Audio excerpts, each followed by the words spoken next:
Bonjour. Aujourd'hui, nous sommes dans Luc, chapitre 10, et voici mon titre.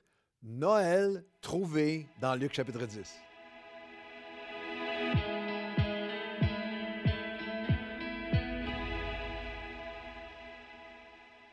Bonjour à tous et bienvenue à votre café matinal. Nous sommes tellement heureux d'être là avec vous. Aujourd'hui, un titre particulier.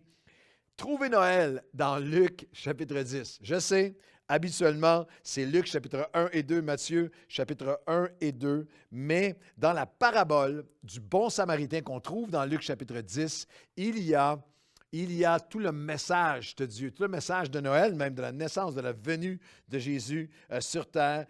Lorsque nous lisons dans Luc chapitre 10, dans la parabole du Samaritain, qu'un homme descendait de Jérusalem à Jéricho, tombe au milieu des brigands qui le dépouillent, le chargent de coups et s'en allèrent, le laissant à demi-mort. C'est un portrait spirituel de pourquoi Jésus vient à Noël.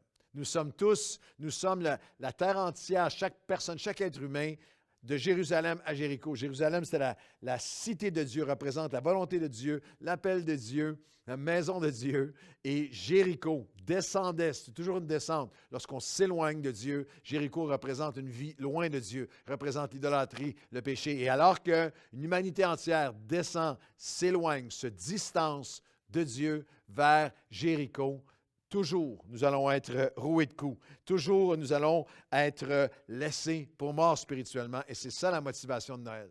Lorsque nous lisons dans le premier chapitre de Luc, un texte de Noël magnifique qui nous dit « Il a donné un sauveur ».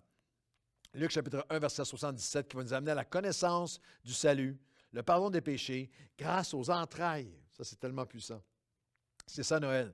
Les entrailles de la miséricorde de notre Dieu, en vertu de laquelle le soleil levant nous a visités d'en haut, Noël, pour éclairer ceux qui sont assis dans les ténèbres, dans l'ombre de la mort, pour nous diriger nos pas dans le chemin de la paix.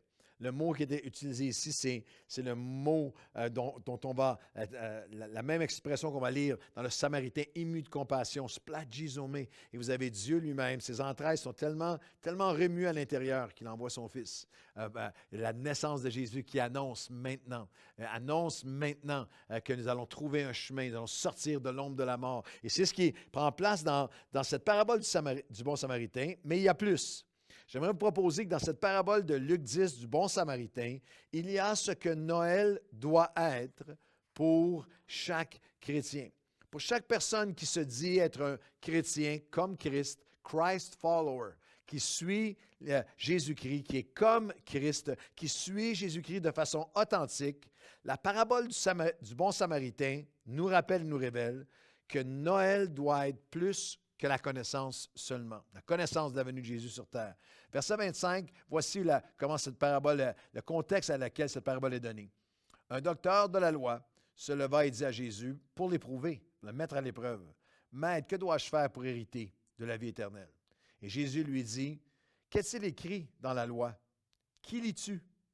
Qu'est-ce que tu vas y lire? » Il répondit, il connaissait la loi. « Tu aimeras le Seigneur, ton Dieu, tout ton cœur, toute ton âme, toutes tes forces et toute ta pensée et ton prochain comme toi-même. » Quelle belle confession, quelle belle connaissance. « Tu as bien répondu, lui dit Jésus, fais cela et tu vivras. » Mais lui, voulant se justifier, dit à Jésus, « Et qui est mon prochain? » Voulant s'en sortir, voulant éviter.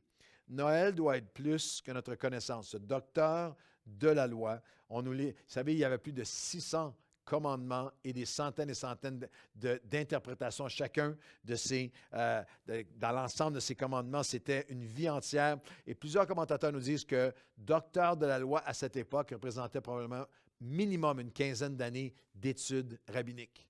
Alors, c'est quelqu'un qui a une connaissance, mais sa connaissance est seulement pour prendre en défaut, pour justifier. Et il y a quelque chose dans sa confession, mais il n'y a pas le cœur derrière. Et j'étais fasciné de lire une étude, un article qui parlait des deux chercheurs de Princeton, Dr. John M. Darley et C. Daniel Battston, qui enseignaient à la maîtrise de théologie à Princeton, l'école de théologie à Princeton, le département de la faculté de théologie de Princeton. Et ils ont demandé aux étudiants à la maîtrise en théologie de préparer une présentation sur la parabole du bon Samaritain. Et il y avait un chemin très unique. C'est la seule façon que tu peux arriver à ce bâtiment-là en particulier de la faculté de théologie. Et ils avaient préparé, un article là, qui était fascinant, ils avaient préparé plusieurs comédiens, acteurs sur le long du chemin avec différentes scènes qui avaient été bien préparées. Alors, les étudiants en route vers aller faire leur présentation, en se rendant au campus, assistaient à toutes sortes de choses. Un mendiant qui est là, quelqu'un qui est en difficulté, quelqu'un arrêté sur le bord de la route, une scène où il semblait avoir eu un accident, quelqu'un était blessé, une femme qui criait pour de l'aide, une maman avec son bébé qui semblait désemparée. Et c'est assez saisissant, mais 90 9 sur 10 ont complètement ignoré les victimes en route pour aller faire un discours et une dissertation théologique sur le bon samaritain. Et vous et moi, qui pouvons connaître tellement de choses comme ça, docteur de la loi, nous avons besoin d'être ramenés, d'être recentrés sur le fait que Noël, dans Luc chapitre 10, doit être sa compassion, mais en action. Ça doit être la compassion en action. Parce que lorsque Jésus parle de cet homme qui est descendu, qui est tombé, laissé pour mort, à demi-mort, verset 31, un sacrificateur qui par hasard descendait par le même chemin, ayant vu cet homme, passa outre. Un Lévite qui lui arriva aussi dans ce lieu, l'ayant vu, passa outre. Mais un Samaritain qui voyageait, était venu là, fut splagizomé. Splagi, intériorité, zomé, mouvement. Tellement remué à l'intérieur que je dois agir, qu'il est ému de compassion lorsqu'il le vit. Noël doit être la compassion, mais en action. Le sacrificateur qui a passé était l'argumentaire religieux sans amour. Le Lévite qui était là, les Lévites étaient en charge de l'adoration. C'était l'adorateur, mais qui ignore l'appel aux autres. Si ta vie chrétienne est seulement un argumentaire théologique, si ta vie chrétienne est seulement du worship entre nous, on se fait du bien, mais on ignore l'autre qui est à l'extérieur, tu ne marches pas dans l'esprit de Noël, de Dieu qui vient et se donne pour nous. Mais un Samaritain, lui, a été ému de compassion et splagizomé. Mais la compassion, ce n'est jamais une émotion sans engagement. La compassion, ce n'est jamais un sentiment sans service, sans sacrifice.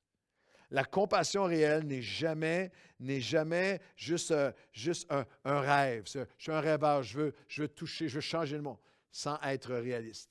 Une personne à la fois. Ce n'est jamais de la pitié sans la passion. Ce n'est pas de la pitié, c'est une passion et une participation. Noël doit être un combat, une confrontation contre toute forme de discrimination, de racisme, de préjudice, de préjugés, d'amertume ou raciale ou sociale. Jésus raconte cette histoire. Croyez-moi, lorsque Jésus a donné cette parabole, il parle à un juif, un docteur de la loi, et il fait du héros de sa parabole un Samaritain. Je vous garantis qu'il y a eu dans la foule qui l'écoutait. Un soupir d'horreur, une exclamation d'horreur, parce que les Juifs et les Samaritains les Juifs considéraient les Samaritains, je ne veux pas être vulgaire, mais dans la littérature historique de l'époque, ils les traitaient comme des chiens. Ils faisaient des kilomètres pour ne pas passer par le territoire de la Samarie, crachaient à leurs pieds lorsqu'ils passaient. Des demi-humains les considéraient comme des inférieurs.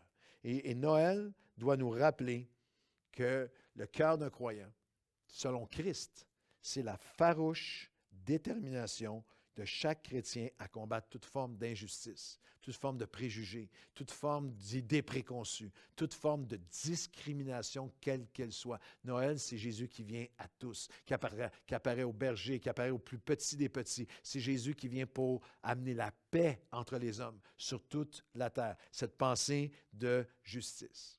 Vous savez, nous sommes impliqués depuis plusieurs années en Haïti et dans la nation d'Haïti et aussi dans les Premières Nations ici, dans notre propre nation. Et il y a quelques années, lorsqu'on a commencé cette implication, on a découvert des territoires, des villages des Premières Nations où il n'y a même pas en ce moment d'eau courante. Et je me souviens, pendant on avait commencé à s'impliquer là-bas, dans la ville où moi j'habite, à quelques minutes de l'église, juste en banlieue à côté de l'église, à 8 minutes de l'église à chaque jour, le voyage est court. Et on a manqué, et on a eu un avis que l'eau, il y avait eu quelque chose qui s'était passé dans les eaux municipales. Et pendant 48 heures, on n'avait pas d'eau courante. Et je peux vous dire à quel point on était offusqués, à quel point on était frustrés. Les voisins voulaient se mobiliser, etc. Et j'avais été bouleversé avec la pensée que nous, ces 2 jours de temps sans eau courante, il faut s'arranger. Et qu'il y a des générations, 2 et 3 générations, dans notre nation, ici, au Québec, qui ne savent même pas ce que c'est que de grandir avec de l'eau courante. Ici même là, et à travers le Canada. Alors, le cœur de justice, le cœur de Dieu est un combat contre une confrontation quotidienne, contre toute forme de racisme, de préjugés, d'injustice, d'inégalité. Et dernièrement, Noël doit être un choix au quotidien parce que ça coûte quelque chose. Le Samaritain qui voyageait l'ayant vu fut ému de compassion, verset 33. Il n'a pas juste regardé et vu, il s'est approché, a bandé ses plaies en y versant de l'huile et du vin, puis il l'a mis sur sa propre monture, dans son propre budget, ses propres ressources, le conduisait à une hôtellerie et prit soin de lui. Et ce n'est pas quelque chose d'éphémère, juste un don d'une fois. Le lendemain, il tira 2 deniers, les donna à l'autre et il lui dit, « Aie soin de lui, et ce que tu dépenseras de plus, je te le rendrai à mon retour. » Un engagement à long terme, un engagement à vraiment changer les choses en termes modernes de développement durable, à participer à une œuvre qui change les vies pour toujours. Vous savez, dans ce texte, en terminant, il y a 3 philosophies de vie. Il y en a une qui est très dominante dans notre monde, c'est celle du brigand. Ce que tu as est à moi, je vais le prendre. Il y a beaucoup de gens dans notre monde qui vivent ainsi. Le sacrificateur et la lévite, malheureusement, représentent une certaine philosophie, même religieuse. Ce qui est à moi et je vais le garder. Mais le Samaritain, lui, et Jésus, et ceux qui le suivent, vraiment, disent, ce qui est à moi est aussi pour toi, je vais le partager. Je vais tendre la main vers toi. Je vais aller avec mes ressources, ma monture, pour restaurer, pour aider une personne à la fois. Je vais terminer avec cette citation de Martin Luther King que j'aime tellement. MLK, dans un de ses messages, a dit, un de ses sermons a dit, « J'imagine que la première question que le sacrificateur et le lévite se sont demandées était, si je m'arrête pour aider cet homme, qu'est-ce qui va m'arriver? » Par la nature de son action, de sa motivation, le Samaritain a renversé la question en disant et en vivant, en action, si je ne m'arrête pas pour aider cet homme, qu'est-ce qui va lui arriver? Et Seigneur, c'est ça qui doit motiver nos cœurs. Tu as regardé, Noël, c'est ça.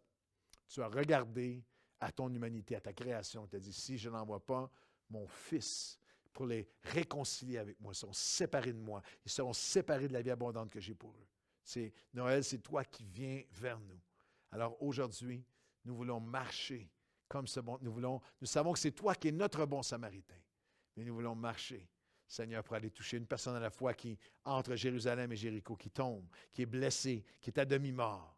Et nous voulons, Seigneur, être ceux qui s'offrent à toi. Nous voulons être ceux qui ont ce sens de Noël qui est bien plus que la connaissance, qui est de la compassion en action, qui combat de manière farouche toute forme d'injustice et de discrimination, et qui fait le choix à chaque jour, à chaque année, à chaque mois de décembre, à chaque jour de l'année, avec les ressources que j'ai moi, que je peux faire une différence, que le choix, parce que ça coûte quelque chose, va, toi, et fais de même. C'est ce que tu as dit à ce docteur de la loi, et c'est ce que tu nous dis à nous aujourd'hui. Alors nous allons aller, et nous allons faire de même, dans ton esprit, par ton esprit, pour toucher les multitudes, une personne à la fois, parce que c'est ça, Noël. Au nom de Jésus, amen et amen. Bonne journée à tous.